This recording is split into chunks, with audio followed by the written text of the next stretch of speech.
নমস্কার, কেমন আছেন সবাই? আরও একটা নতুন রেসিপিতে আপনাদের সবাইকে স্বাগত। আজকে বানাবো নরম তুলতুলে স্পঞ্জি ইডলি, সাথে থাকছে নারকেল চাটনি আর সাম্বারের রেসিপিও।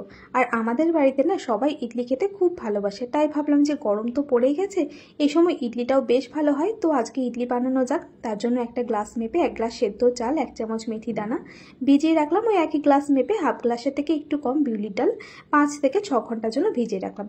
এরপর চাল ডাল বেটে নিচ্ছি। চালটা একদম মিহি করে বাটবো না, চালটা একটু দানা দানা থাকবে সেইভাবে বেটে নিয়েছি। আর বিউলির ডালটাকে বেশ মসৃণ করে বেটে নিয়েছি। এরপর একটা বড় বাসনের মধ্যে চাল বাটা ডাল বাটাটাকে নিয়ে একটা চামচ দিয়ে ভালো করে সমস্ত কিছু মিশিয়ে নিলাম। এরপর একটা গরম জায়গায় ঢাকা দিয়ে রেখে দেবো 10 থেকে 12 ঘন্টার জন্য। এখন গরমের সময় 8 থেকে 10 ঘন্টার মধ্যে কিন্তু সুন্দরভাবে দেখুন ফার্মেন্ট হয়ে গেছে। আমি 10 ঘন্টা রেখেছিলাম, তার মধ্যে দেখুন সুন্দরভাবে ফার্মেন্ট হয়ে গেছে ব্যাটারটা। এরপর ব্যাটারটা হাতা দিয়ে ভালো করে ফেটিয়ে নিলাম। এরপর পরিমাণ মতো লবণ দিয়ে আবারও ভালো করে মিশিয়ে নিলাম। এরপর আমি এখানে ইডলি স্ট্যান্ডের মধ্যে সাদা তেল ব্রাশ করে নিচ্ছি। হাতের কাছে যদি ইডলি স্ট্যান্ড না থাকে তাহলে ছোট ছোট বাটি করে কিন্তু আপনারা এইভাবে ইডলিগুলোকে স্টিম করে নিতে পারবেন। এরপর কিছুটা করে ব্যাটার দিয়ে দিলাম, তবে একদম ভর্তি করলাম না, একটু খালি রেখেছি, কারণ এই ইডলিগুলো স্টিম হওয়ার পর কিন্তু একটু ফুলে উঠবে। এরপর দেখুন আমি 10 থেকে 12 মিনিটের জন্য ইডলিগুলোকে স্টিম করে নিয়েছি।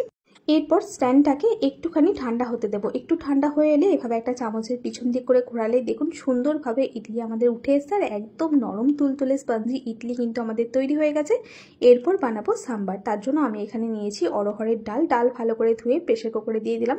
আর দিয়েছি কয়েক টুকরো গাজর আর কয়েক টুকরো এঁচড়, সাথে পরিমাণ মতো জল, লবণ, হলুদ দিয়ে 3 থেকে 4টে সিটি দিয়ে নেব। কড়াইয়ে সাদা তেল দিয়েছি, তার মধ্যে দিচ্ছি কালো সর্ষে, শুকনো লঙ্কা, কারি পাতা। ফোড়ন ভাজা হয়ে গেলে কিছু সবজি দিয়ে দিয়েছি। এখানে আমি নিয়েছি লাউ, সজনে ডাঁটা, বিনস আর বেগুন, সাথে দিয়ে দিলাম টমেটো আর পেঁয়াজ। আপনারা নিজেদের পছন্দ মতো যে কোনো সবজি নিতে পারেন। সাথে পরিমাণ মতো লবণ, হলুদ আর সাম্বার মশলা 2 চামচ দিয়ে দিলাম। সবজিগুলো খুব বেশি ভাজার দরকার নেই, একটুখানি নাড়াচাড়া করে পরিমাণ মতো জল দিয়ে সবজিগুলোকে সেদ্ধ হওয়ার জন্য ছেড়ে দিচ্ছি। দেখুন সবজি সেদ্ধ হয়ে গেছে। এখন ডাল আর যে এঁচড় আর গাজরটা সেদ্ধ করে রেখেছিলাম সেটা দিয়ে দিলাম। আর সাম্বারের মেইন উপকরণ যেটা হচ্ছে তেঁতুল গোলা জল, সেটা দিয়ে একবার ফুটিয়ে গ্যাস বন্ধ করে দিলাম। এরপর বানাবো কোকোনাট চাটনি। তার জন্য দেখুন নারকেল ছোট ছোট টুকরো করে কেটে নিয়েছি, কাঁচা আমও কিছুটা ছোট টুকরো করে কেটে নিয়েছি, 1 মুঠো ভাজা বাদাম, পরিমাণ মতো লবণ, 2 চামচ ছোলার ছাতু, পরিমাণ মতো জল, একটা কাঁচা লঙ্কা দিয়ে পেস্ট করে নিচ্ছি। কোকোনাট চাটনির মধ্যে কাঁচা আম দিয়ে বানালে খেতে দুর্দান্ত হয়। আপনারা একবার বাড়িতে বানিয়ে না খেলে কিন্তু বুঝতেই পারবেন না। এরপর দেখুন সর্ষের তেলের মধ্যে গোটা সর্ষে, কারি পাতা আর শুকনো লঙ্কা ভেজে নিয়ে কোকোনাট চাটনির মধ্যে দিয়ে মিশিয়ে নিলাম। কোকোনাট চাটনি কিন্তু আমাদের একদম তৈরি হয়ে গেছে। অন্যদিকে সাম্বারও রেডি হয়ে গেছে, ইডলিও রেডি হয়ে গেছে। এরপর গরম গরম পরিবেশন করে দেবো। আর আমাদের বাড়িতে সবাই ইডলি খেতে কিন্তু ভীষণ ভালোবাসে, আমিও খুব ভালোবাসি।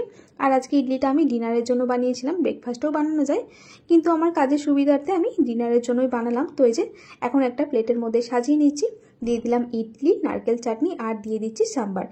রেসিপিগুলো যদি আপনাদের ভালো লাগে তাহলে আপনারাও বাড়িতে এভাবে বানিয়ে নেবেন। আর বাড়িতে বানিয়ে খেয়ে যদি আপনাদের ভালো লাগে তাহলে কিন্তু চ্যানেলটাকে সাবস্ক্রাইব করে আমার পাশে থাকার অনুরোধ রইল। তো চলুন আজকে এই পর্যন্ত, আবার দেখা হবে নতুন একটা রেসিপির সাথে। সকলেই ভালো থাকবেন, সুস্থ থাকবেন। ধন্যবাদ।